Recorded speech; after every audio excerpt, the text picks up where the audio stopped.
It's time to end the whisper. So many suffer in silence. I might not save them all, no, but I'ma die trying. It's time to end the whisper. Never thought in my life it would happen to me, but it did, and now I'm the voice for recovery.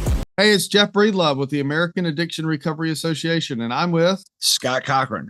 Welcome to Real Talk about addiction and recovery, eliminating the whisper. You know, Coach, I'm so excited to be here with you as we launch this podcast.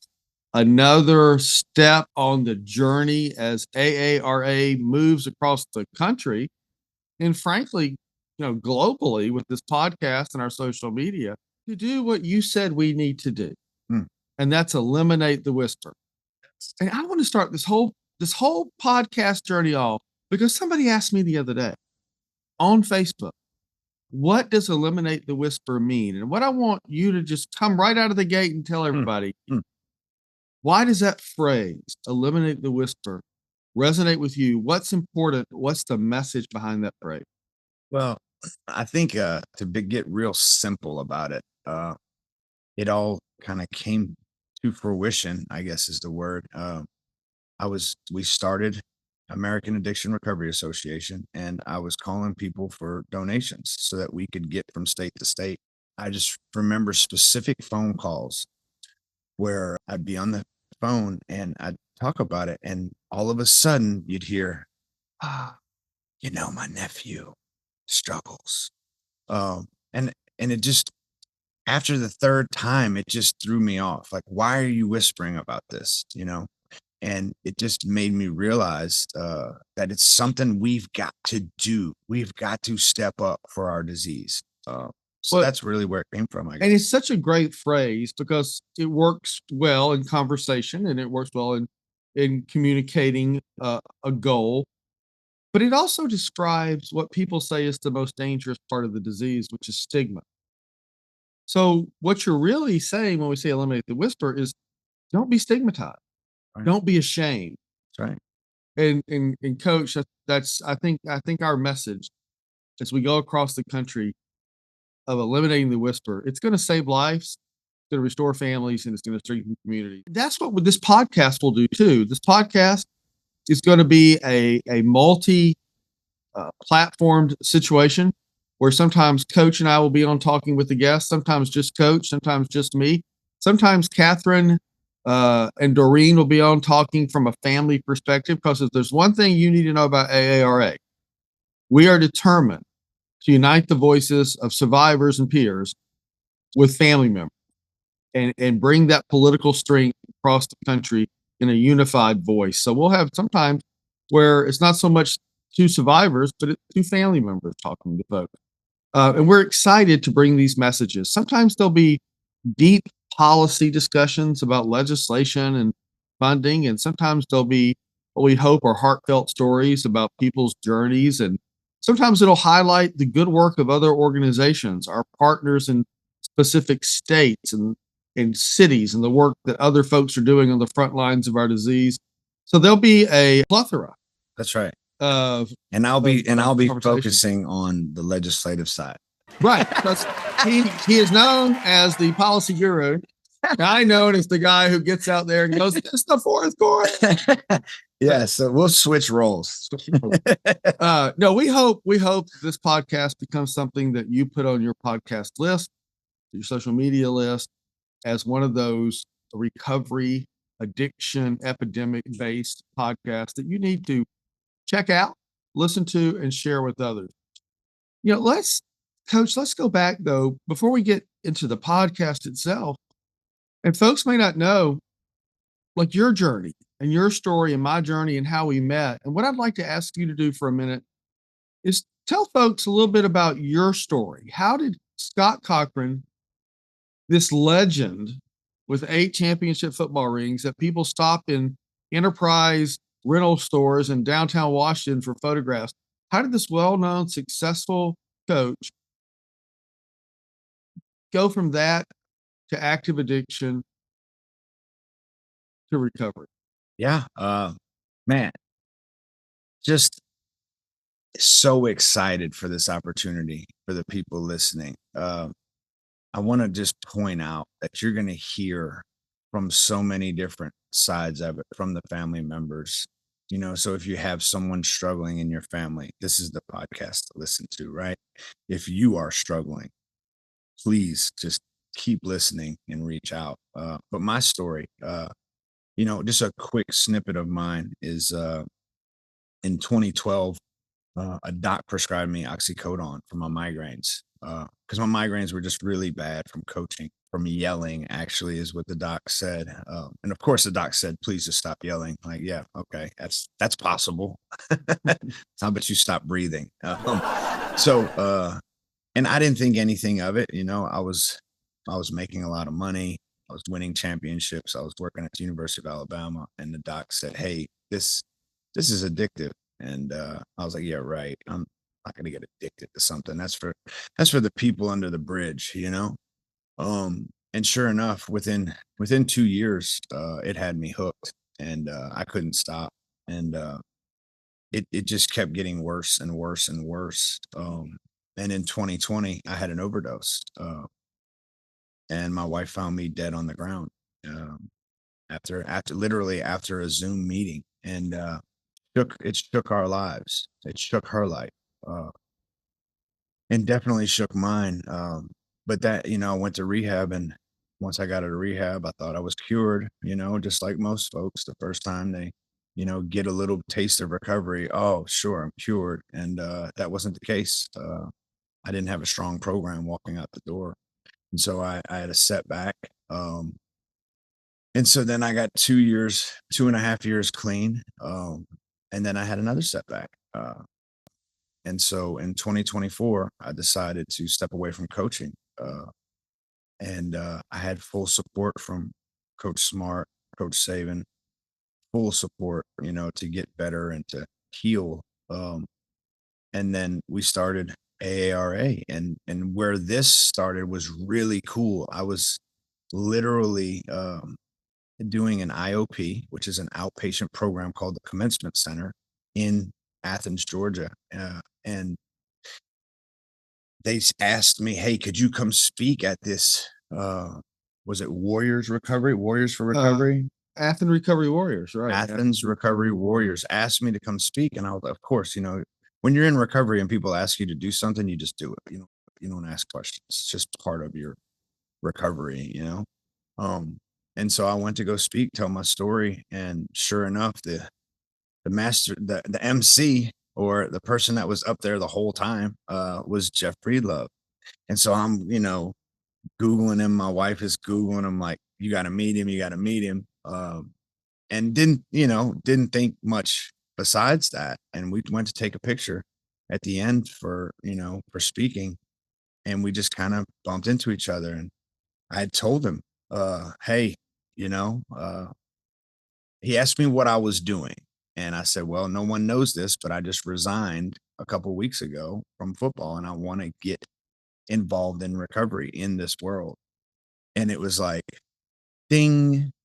He's like, I think you might want to join my organization. And I want you to take it from there. Well, the story, that's his perspective. So let me add my perspective, because it's almost perfect.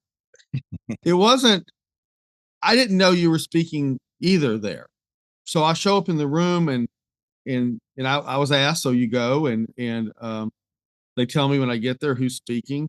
Well, instantly when they said Scott Cochran, I knew who Scott Cochran was. I'd never met Coach, but I had seen a couple of posts about this UGA coach in recovery, and I had tried to meet Coach before.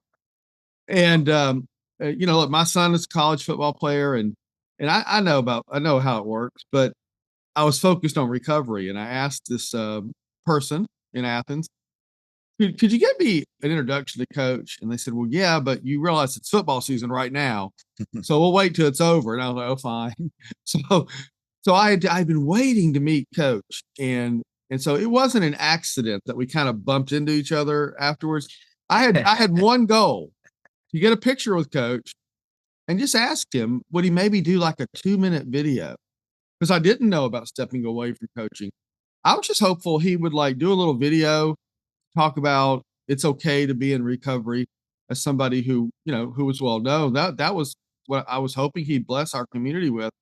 And then, of course, I believe in, my higher powers, Christ. I think that God had a plan, put us in that room at that time, that place, on that schedule. And I think he blessed our organization and our family with Coach coming on with his leadership. Because, Coach, look, you have taken it to a new level. And it, and it's been a blessing to get to work with Coach. Now, my story is a little different, but it ends up playing out publicly too. So I'm in my 50s now, and I grew up in Atlanta, and I fell in love with politics, and I thought I would be the president because Jimmy Carter was from Georgia, and if Jimmy Carter can be president, anybody can be president. That's right. And that's what Jimmy Carter inspired people, and he inspired this little kid from Ellenwood, Georgia, that he could do it too. And then as I go on and go to high school, and I start doing these social science reports and things, and I do internships, and I go to college and get involved in politics at the collegiate level, and uh, start doing things. Then I get hired by somebody, and I start working on campaigns. And I knew that, okay, as a little bit older young adult in college, okay, I'm not going to be the candidate. I'm going to be a staffer, a strategist, a consultant. And I like this. I'm great. I'm having a great time. But I enter into active addiction. And that lasts for 30 years, off and on. And I always tell people my active addiction began before we had smartphones and email and That's right. tracking devices on your phone. And culture was different back then. And it was easier to lie and manipulate and disappear. And we weren't always at each other's instantaneous awareness. And I learned how to manipulate that way. And eventually I started losing jobs as a result of my actions and my disease. And on one occasion in 2016, I was the chief of staff to an elected official, and went on a binge and got arrested by our own police department in DeKalb County, Georgia. Wow. And you know that's bad enough. And I was charged with a felony, and it made the Atlanta news, come to find out, for 5-6 days in a row. And that was special. No, it was not special. It was life-saving, though. And I tell people in all seriousness, anonymity is very, very, very important to a lot of people. But everybody in the world knows that Iron Man, Robert Downey Jr., is in recovery. I'm no Robert Downey Jr. When he walks into a grocery store, everybody knows Iron Man's in the grocery store. I don't mean that at all. What I do mean is that I was on Google, and all these stories were about me on Google, and I had been fired. So I knew that if I applied for a job, or if I met anybody in any capacity socially, and they ever Googled me, they'd know right away about me and crack cocaine and addiction. So from that sense, I didn't have anonymity. And I'm like 50 years old, thinking my life's over. What am I going to do? And I go to treatment at a place called MAR, also in DeKalb County, Georgia. And I was so sick after the mandatory 90-day stay that they challenged my wife for me just to keep going to meetings. And they had a 2-year plan. And we're middle-class folk. We didn't have 2 years of not working.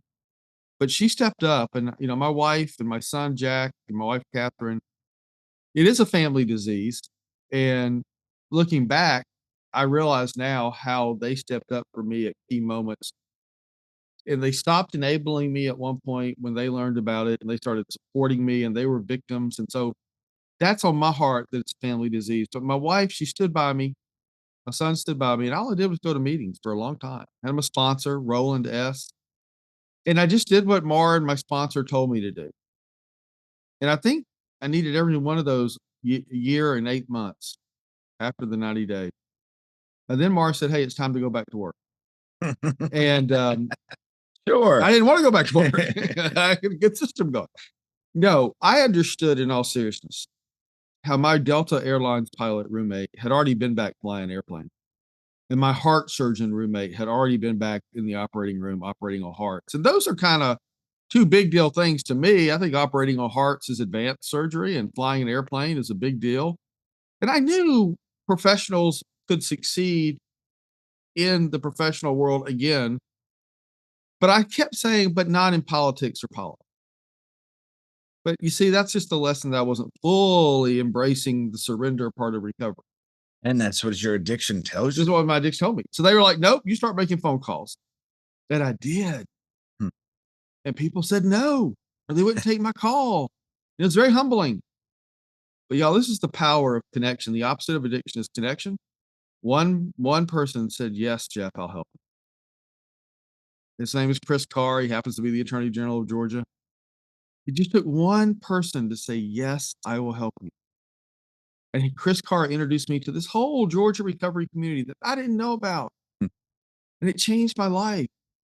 And so in 2019, I went to work for the Georgia Council for Recovery. And ever since 2019, I've been blessed to be a part of our recovery community in a professional manner as a peer. And that led to the concept of AARA. So Scott, that's all I got here. Love it. I love it. I want to take it back to the arrest. How did who were the people that arrested you? I remember you telling Yes. us a So little, this I want a little more detail for the people because you right. told me, but I don't know the specifics, but I think you hired them maybe. No. Were Well, involved. we were involved. So my boss, and she's now a dear friend, she's on our board of directors at AARA. In fact, she's our treasurer. Nancy Jester was at that time a county commissioner in DeKalb County, and she was very prolific, very much on the news of the Metro Atlanta media market any day of the week, talking about crime and law enforcement and public safety issues. I did countless ride-alongs with the fire department, police department. One of the coolest things, Coach, is I did a couple of 911 sessions, listening with the headset with operators. Wow. And let me just say one thing: if you're a 911 operator out there, thank you so much for what you do, because I've only dipped into your world twice, and the trauma they deal with every day. Addiction impacts first responders, and God bless them for what they do. But we had been the funders of the police department, and we knew all the leadership of the police department, and I was honored to be a small part of that effort to make sure that the DeKalb County Police Department had what they needed to do their job and save lives in DeKalb County. So I was their friend, and they were my friend. Well, on this occasion, at about 1:00 in the morning, on a Sunday morning, Saturday night after midnight, these two rank and file officers respond to a random call Hmm. at a random hotel, and they don't know me, and I don't know them. And God bless them, they're younger officers working the overnight shift, new to the job, and first words out of my mouth was what you might think, right out of Central Casting. Don't you know who I am? Yes. Can't arrest me. It's Right. Paris, DeKalb County if you arrest me. Right. And I'm telling you, I said that, and I look back on it, and it's a moment of great shame, but it happened. And of course, these two officers put me straight in handcuffs for their safety and mine, and but they must have started wondering because I sat in the back of this squad car for a very, very, very long time. And then all of a sudden, now by this point, it's probably about 2 in the morning or so. Blue lights start coming over the little hill, and more blue lights and more. Like, I knew they were coming for me. Well, these officers were the captains and the sergeants and the majors that I did know. Mm. And I want to tell you that they do not like being woken up at 1 in the morning and I didn't think of that. to crack hotels. And my parents showed up, and my wife showed up, and Nancy Jester showed up, and it got serious real fast. And look, I didn't go to jail first. I went to police headquarters, and I was interrogated twice. And I've been told that the CEO of the county and all these people, it's like 3 or 4 in the morning now, are at headquarters talking about what to do about me. And look, let's be honest. At one point, they were going to let me go home, which is exactly what I wanted and expected. Of course. But then they decided to not do that, and they charged me with a felony. And the first words out of my mouth when they told me that were, "I want to see a supervisor." I didn't know all those big cheeses were having a meeting down the hall. And this supervisor, not his first rodeo, was ready for me.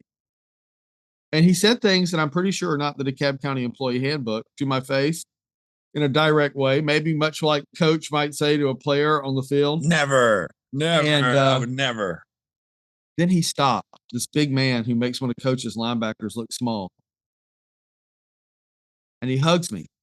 He whispers in my right ear, and I'll never forget this. He said in the most gentle voice ever, "Jeff, today's the day we're going to save your life."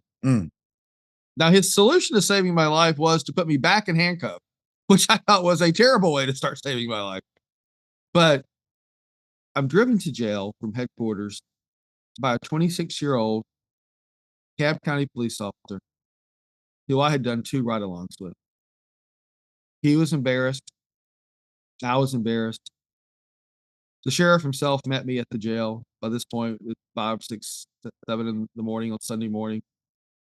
And all of that to say, Coach, that even while I was being arrested and charged with a felony, and I didn't know it was making the news until after the fact, I was sitting there trying to figure out, well, how I can get out of this. And I wasn't worried about recovery. I was worried about my ego and my reputation. It's like Coach said, you know, it's not just people under the bridges. It's everybody. Everybody in America. So the number one killer of Americans 18 to 45 is fentanyl poisoning and overdose. That's everybody, every demographic.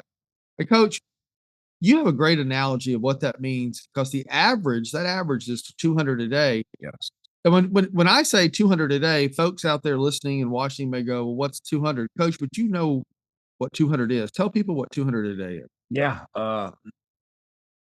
200 people a day is equivalent to a football team in their organization going to an away game. You know, that would be a Marshall, you know, when Marshall had the plane crash, that would be a Marshall type situation every single day.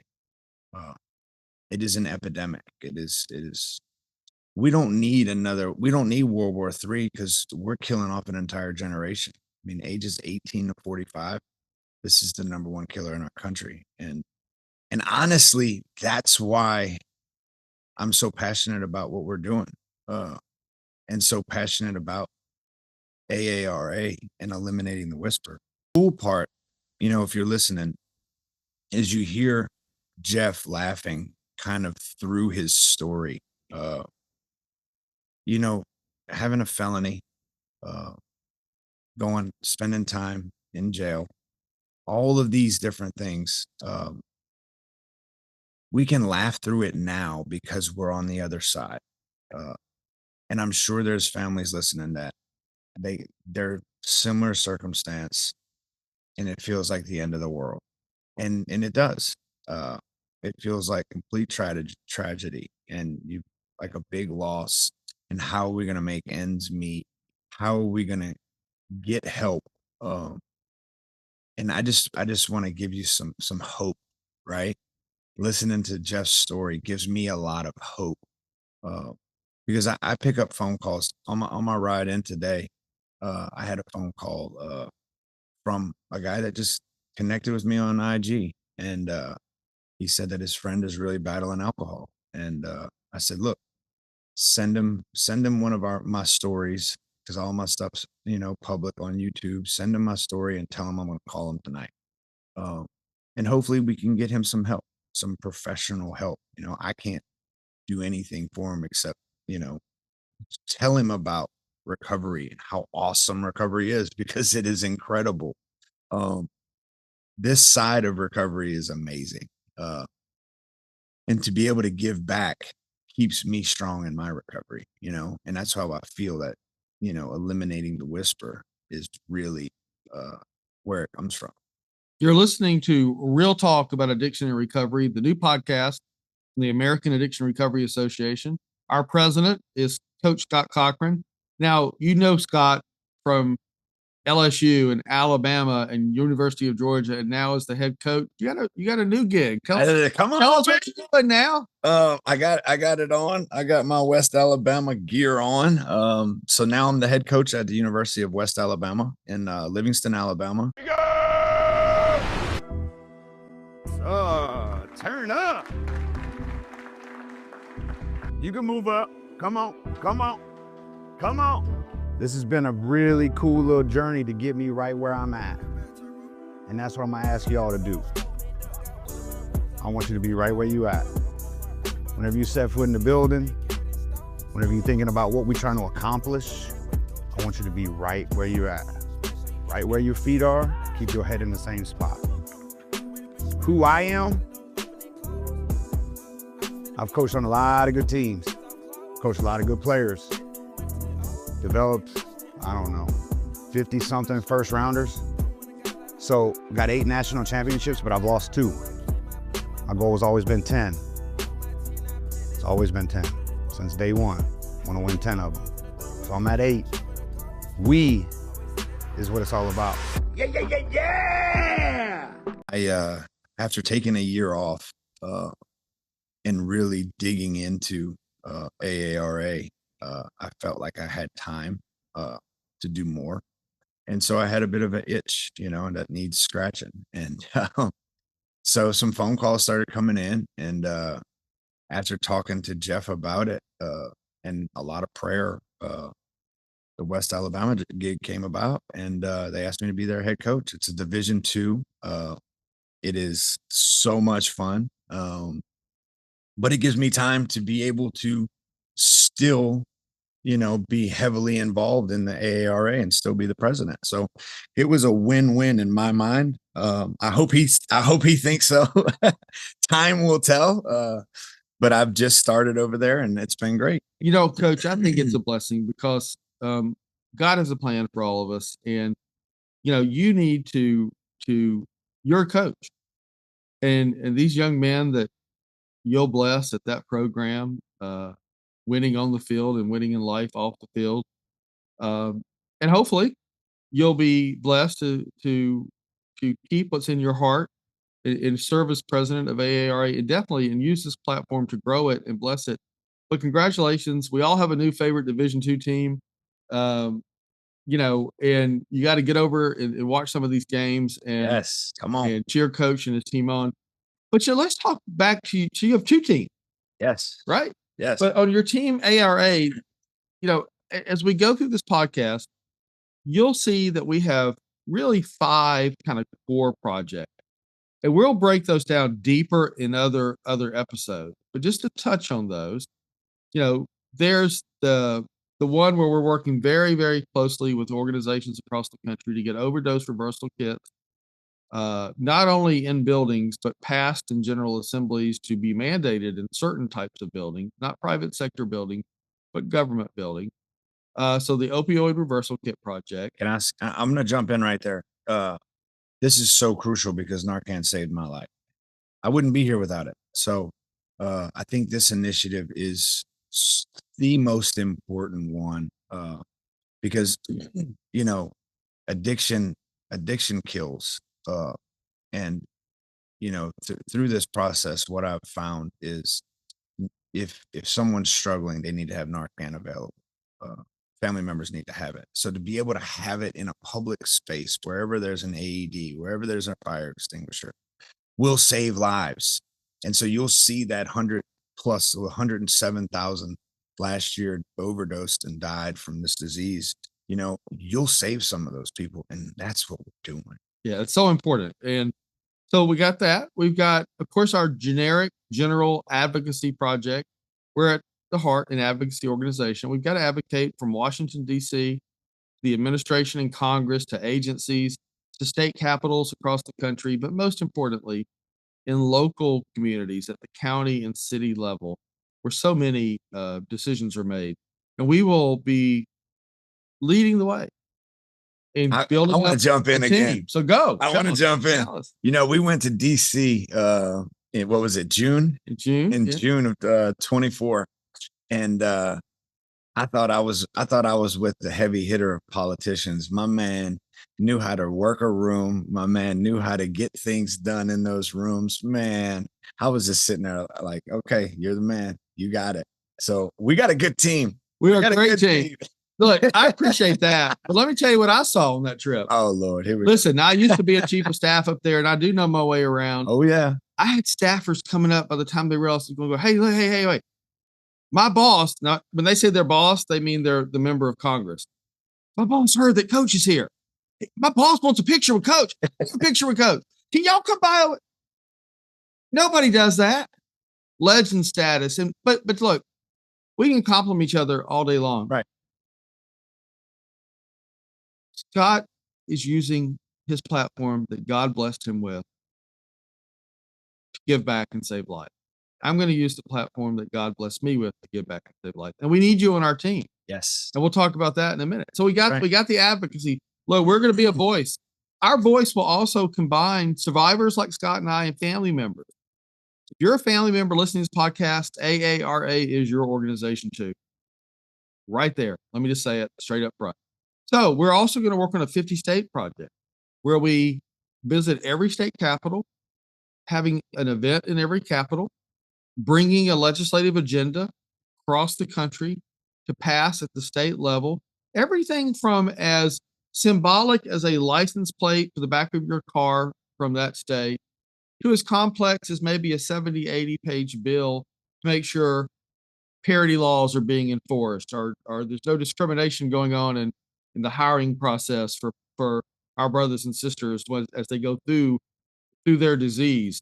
So, and then proactive programs to make sure there's funding for recovery community organizations. And Coach and I have seen so many recovery community organizations from across this country, from the heart of New York City and the Bronx out to Nevada, across the Southeast and Philadelphia. And, schools, we saw, we've been to Mission High School, really the first recovery school in the nation in Nevada. It's a wonderful place. We got to get more funding for more programs, and we're going to be your platform to know how to make a difference, federal, state, and local level. So we got those in the 50-state tour combines with advocacy. Then we've got this very special project that I want Coach to talk about now. Now it's called the Purple Project. Coach, tell us about it. Oh, so this is really cool. Because, if you look at what Susan G. Komen did for breast cancer, she made it purple. She made pink cool in October. And it raised awareness for breast cancer. It did all of these things. Well, in recovery, our color is purple, like you see on the screen behind us. And our month is September. So we are going to do exactly how she did. We're going to do the same thing with purple. We're going to have purple socks. We're going to have purple mouthpieces for football. We're going to have purple sticker for football to go behind the helmet. We're going to have purple wristbands. We might even have some purple gear.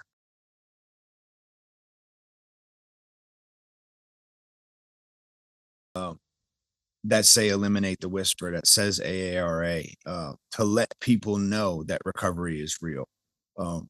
And it's going to raise awareness. I can tell you how big of an impact the pink was coaching in the SEC.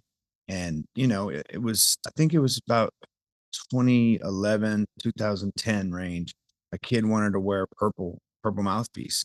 And, I was like, whoa, I don't know if you can do that. It's not team issue, all these different things. And so once we spoke to Coach Saban, he was like, of course, let's, celebrate, the people that are, beating cancer or people that are struggling with breast cancer. And it became a thing for us. And I know Jeff has a good story about his son playing, but making pink purple, making pink cool. We're going to make purple awesome. Yep. And Coach is leading the effort on this project. This is going to be hopefully the NFL one day. He's already talking about collegiate teams and conferences and providers at the collegiate level. And we've been meeting with high schools. We've actually had one high school kind of launch it for us out of Columbus, Georgia.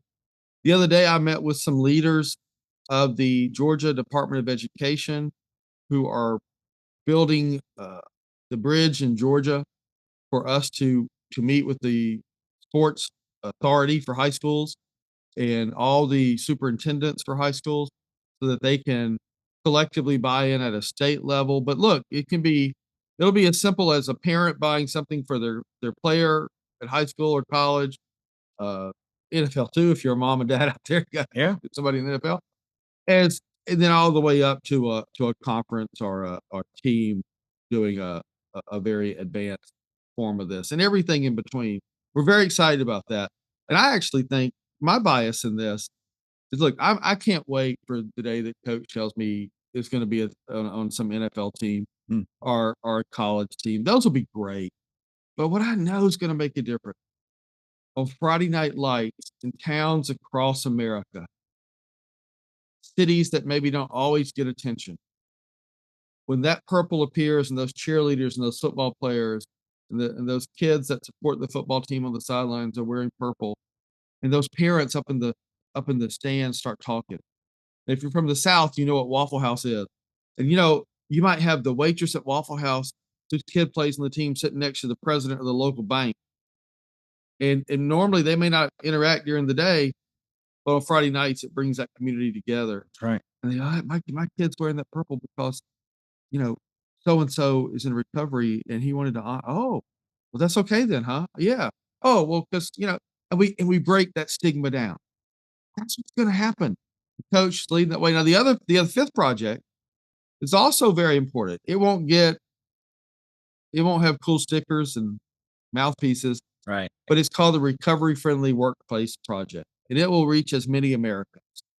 There's an effort going on across this country to partner with, in a voluntarily, not mandated way, businesses from as big as Delta Airlines and UPS and Coca-Cola and Amazon and all the big companies, all the way down to a local store on the square in your local community and everything in between, and help educate business owners how they can put some protocols in place to support their employees impacted by addiction.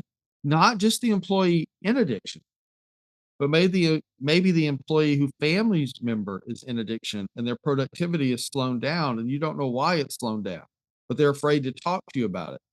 So we've got to build up a strong workforce, and we got to have a workforce that embraces people with our disease. And so we're going to be working with businesses across America to do that. And by the way, we'll also be working with faith leaders and education leaders to do the same thing. Coach, most people today, when they think they have a problem with drugs and alcohol, still go to their faith leader first. Yes. And we got to make sure, whether you're Christian, Muslim, Jewish, Hindu, Taoist, Buddhist, it doesn't matter. It's our responsibility to make sure a faith leader has the tool, the language, and the resources available to help their congregate. And that's something our community's got to do a better job of. And we're going to partner with groups across the country to make sure the point of entry for so many people, their faith leader knows how to help us when we come there for help. So you hear these projects, there's 5 of them. You hear these projects, and I will tell you, it's overwhelming sometimes for us. It's overwhelming but what we do is we take it one step at a time, kind of like our recovery. But we need you to join the team. Like let's get real, right? This is real talk about addiction and recovery, right? Let's get real. Like, we need an army or a team. Let's go team. Let's go. Team. It's a team. It's a team. Team, baby. Coach has 2 teams. Yeah. You got to be on coach's team. And we need you. Let's get real. If you're struggling, that's one thing. You can always reach out to us, and we will do everything we can to get you connected with. And we're a national group. We can help you. I've even helped people in Canada, so we're all over.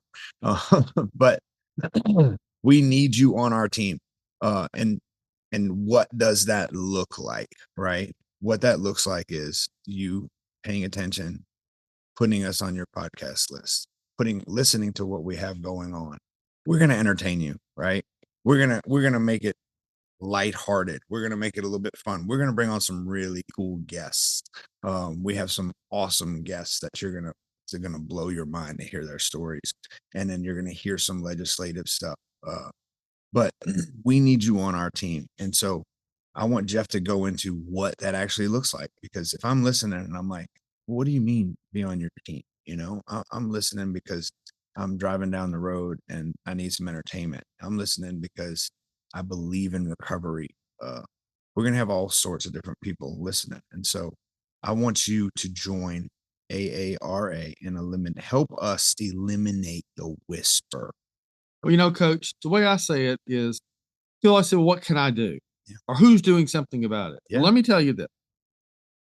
The cancer community stepped up when insurance wasn't covering cancer, when government wasn't funding research for cancer. And they joined together. And they were conservatives and liberals, progressives and conservatives. They were blue team and red team. They looked like America. They were the diversity of America. And when AIDS hit in the 80s, families impacted by AIDS said enough is enough, and they joined together. That's what we have to do. The people impacted by diabetes have joined together. So what do? We unite around the things we all agree on, not so much the things we don't agree on, things we do agree on. And we advocate. We advocate to government. We advocate to business. We advocate to education leaders, to faith leaders. We advocate at the federal, state, and local level to say we need funding to save life. We need to stop the death. And when people survive, they've got to get into treatment and then have recovery for the rest of their life.